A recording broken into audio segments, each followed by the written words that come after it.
Marsha Balsley from Rapid City, South Dakota all my life. I was a super intense, ridiculous powerlifter years ago.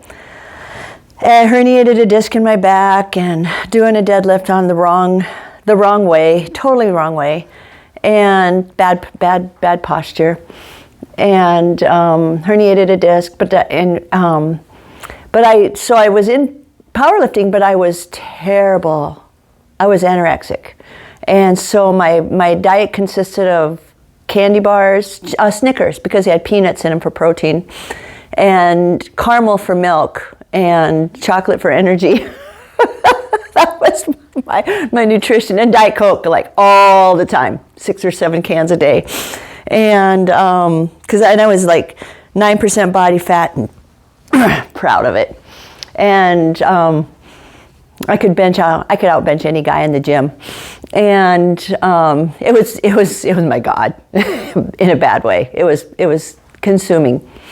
And then I got into horses, and I broke my back on a horse one time, and I just came off the wrong way on some ice. We were just walking, and he slipped on ice, and I was bareback, and I just went down on my butt and broke my back. And so then I went to the emergency room. Steve came and picked me up and put me in the emergency room, and we had some friends that were orthopedic surgeons, and they both showed up, skipped their football game that we were supposed to be at, and said, "Marsha, I'm your doctor, you're not going to get surgery." So I wore a brace for 8 weeks.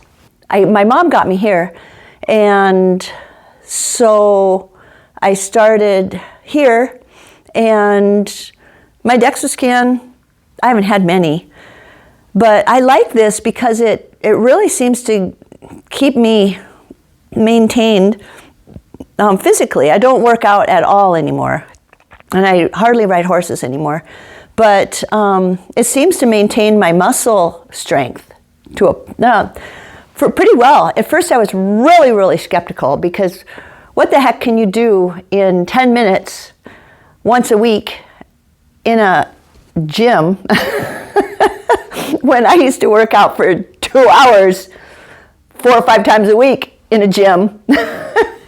It just didn't make sense to me, but I like it. I love it a lot. I love OsteoStrong.